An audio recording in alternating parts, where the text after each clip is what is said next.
I believe most people would agree that getting injured in any capacity is something to be avoided. Now, I think this might be a misdirected fear. While nobody wants a serious injury, minor injuries happen from time to time, and we shouldn't be afraid of them. The reason is that avoiding the chance of any injury means that you are essentially having to stop doing any activity. And I think the results of inactivity are often worse than the occasional injury while being active. That's why I think my recent diagnosis of runner's knee and tennis elbow is actually a good thing.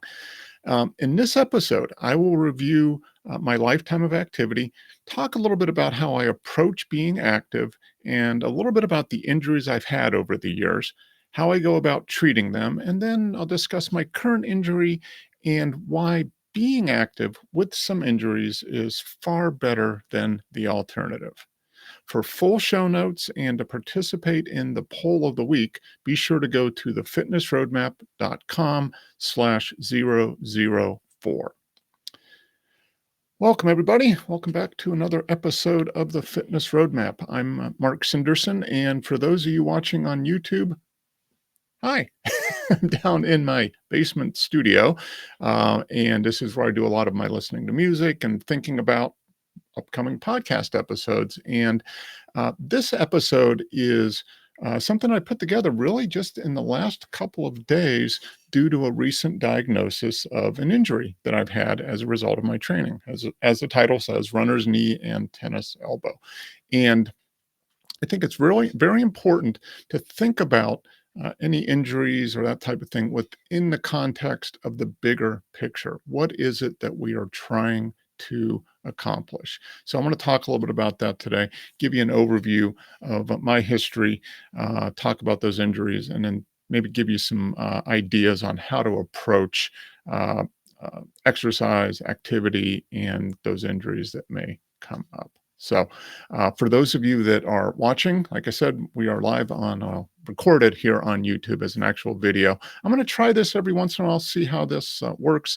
If you are listening to this on Apple or Amazon or Spotify and you want to see my smiling face, go ahead and head over to the Fitness Roadmap YouTube channel, and you should be able to watch the video. So let's go ahead and get into it. First, I want to talk about my history of activity. Now, I just recently turned 60, and looking back, I've been essentially active since 1980, 45 years. And I call that being active. That's intentional, I don't know, physical training, physical activity. And in 1980, I started running track and cross country in high school. And that's been pretty much my activity over my adult life up to this point.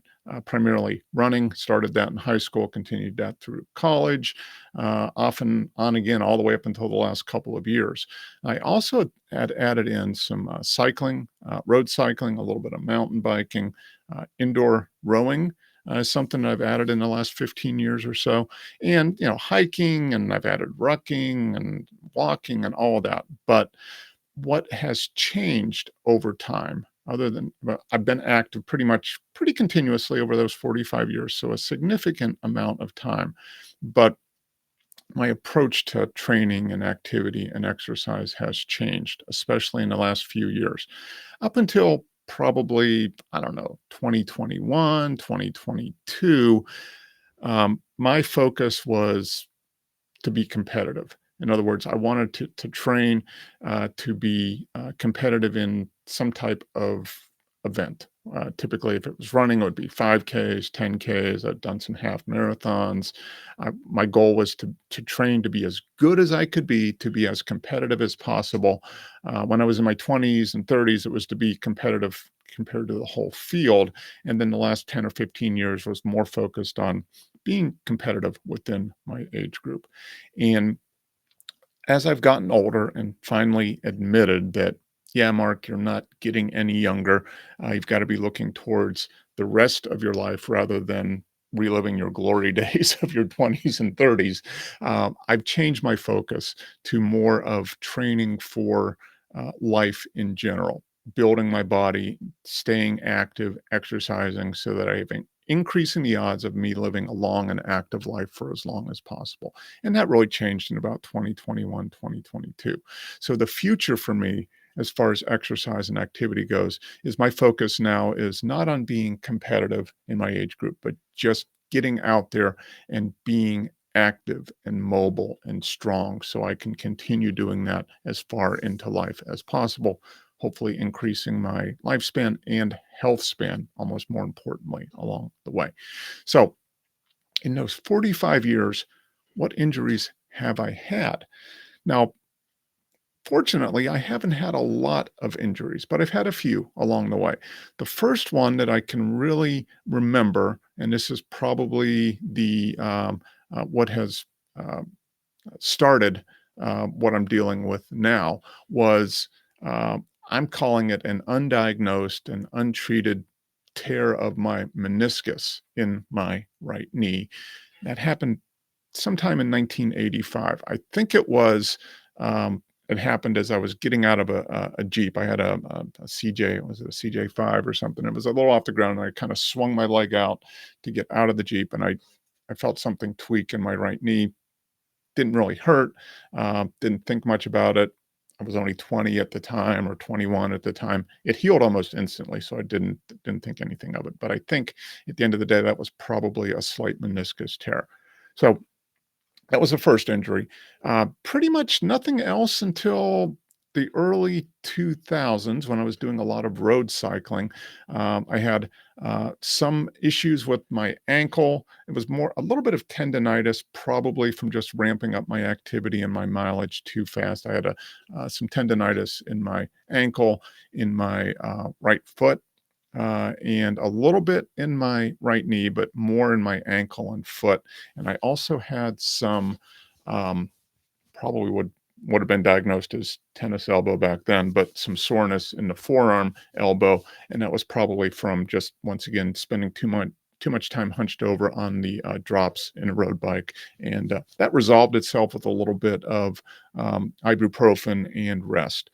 Um, and then the most recent one, or 3 years ago, it's probably my most serious injury up to this point, was what was diagnosed as a persistent hip adductor strain. So basically, hip adductor is on the inside of your leg, of your upper thigh. Kind of goes from the inside of your hip down, and it's the muscle that allows your leg to pull in. I had strained that at some point when I was doing a lot of running. I was training for the Atlanta Half Marathon at that point, doing a lot of mileage, and I wasn't doing much in the way of mobility, warm up, or stretching. I strained that muscle. That put me on the sidelines for a little bit. I did at that point start getting serious about treating my injuries, and so I made an appointment with a local sports orthopedic here in the Atlanta area that was recommended. Very good doctor, and he's still the doctor that I go to now. And followed that up with some physical therapy by a sports-oriented physical therapist that pretty much in a few sessions gave me the exercises I needed to do and allowed me to heal that strain. Uh, I re-aggravated that torn meniscus from 1985. I kind of retweaked it again in 2023. Went back to that same sports orthopedic doctor, had it looked at, was diagnosed that there was no additional damage, really just aggravated a little bit. And then here I am in 2025 with this new diagnosis of runner's knee combined with tennis elbow. And that was a result, probably once again, the runner's knee came about from just doing too much activity, with once again not enough warm up or cool down, or mobility exercises. And the tennis elbow, diagnosed as tennis elbow. I haven't played tennis since 1980, but it's basically an aggravation of the outside of the arm elbow joint there. And I think that was a result of lifting. Probably I tweaked it a few weeks ago, doing, I think it was dumbbell rows or dumbbell curls. So, how do I deal with these injuries? Up until probably 2010 or so, I didn't deal with them. If I had any injuries, they would just kind of magically heal. And I think that was more the result of youth rather than experience or knowledge.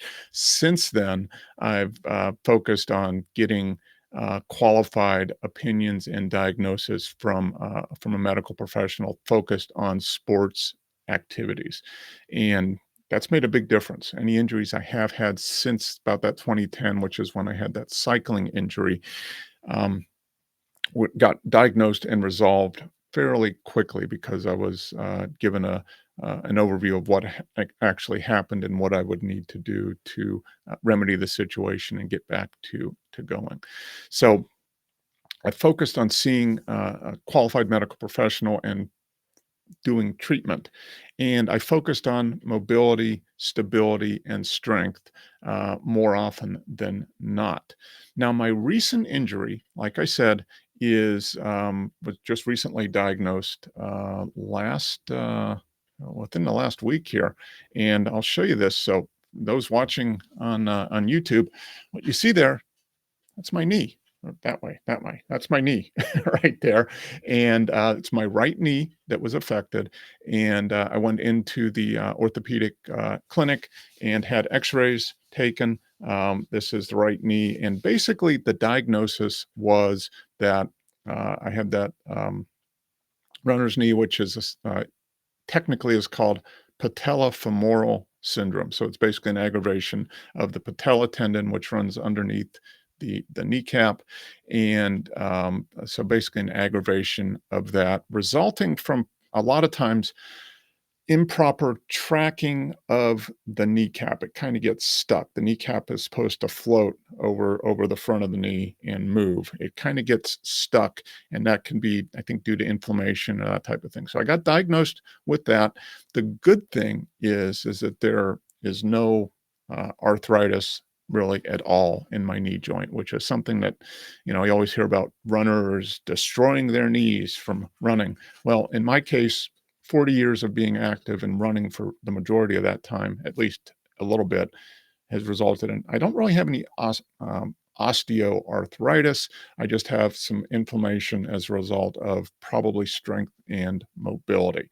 So, got diagnosed with that. The arm, I don't have an x ray of my elbow. I didn't take an x ray, but essentially, is the tendon there is a little inflamed and probably a strain of the muscle. So, what I'm doing to treat that now is got the diagnosis from the sports orthopedic. I have got an appointment with a sports physical therapist, the same guy that helped me with my hip injury a few years ago. And we'll be going and getting some protocols from him to do that. And in the meantime, I did a little research just on my own and on programs and what to kind of rebuild and strengthen the knee. And I came up with, I'm going to show you this on the video. It's a book called Built from Broken. The author is Scott Hogan. Very interesting. I've read most of it. You can see I've got bookmarks in it. And it's got an interesting approach, which is based more on always remaining active, strengthening the tendons, and doing exercises, strength training, and mobility that focuses on building tendon strength and increasing strength across the full range of motion of a joint. So I'm going to talk to my physical therapist about that next week, see what his opinion is, and then get on a very strict protocol.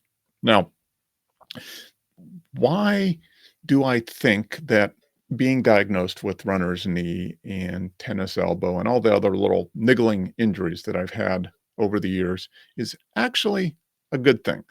Now, I'll agree that you don't want to get injured and you don't go out specifically to injure yourself when you are exercising or being active.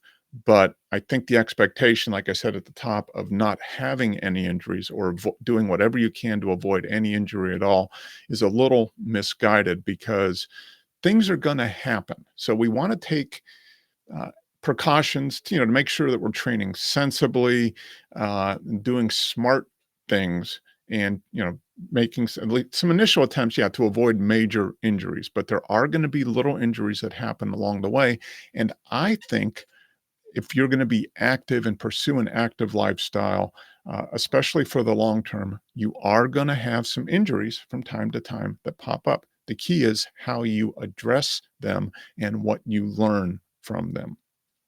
So in my case, this runner's knee and tennis elbow has forced me yet again to refocus on what's most important to me. And at this point in my life, it's not about being competitive and winning the local 5K. It's about maintaining the health of my body for the next, hopefully 20, 30, maybe even 40 years if I make it to 100. So that's the important thing. So, what do I need to do? What do you need to do to refocus and take that long term view? And the other end of that is, hey, I don't want to get injured at all. I'm going to remain inactive, and that's going to prevent me from getting injured. And often, what happens is that the inactivity, what I'll call inactivity diseases or injuries, are worse than most injuries that come from being active. So think of maybe people that you know or have seen that are essentially completely sedentary, are not active at all in their daily life. And the odds are higher that inactive or sedentary people that do no activity beyond just the bare minimum of getting through the day, they have much higher rates on average of diseases such as obesity, diabetes, arthritis, cancer, back pain, joint pain, all of those things that you would think would be avoided, right? Joint pain, knee pain, back pain. People think, hey, if I'm not out there running or doing hard physical activity, I'm going to keep my joints fresh. The reality is that a lot of people that are inactive actually have more back pain, knee pain, joint pain, along with other what I call metabolic diseases, obesity, diabetes, insulin resistance, and then other diseases such as cancer, heart disease, all of that. So it appears that being active is good for the body. And by being active, the body fortifies itself against disease and injury and decline.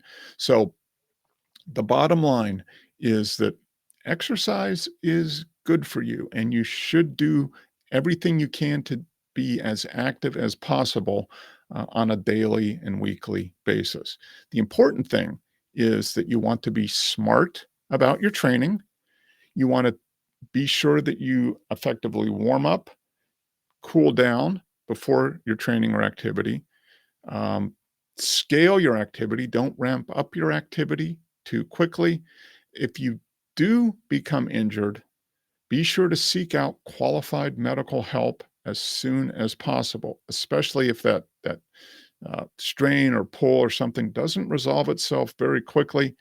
Talk to an expert, hopefully somebody who is focused on active lifestyles, people who are active and mobile.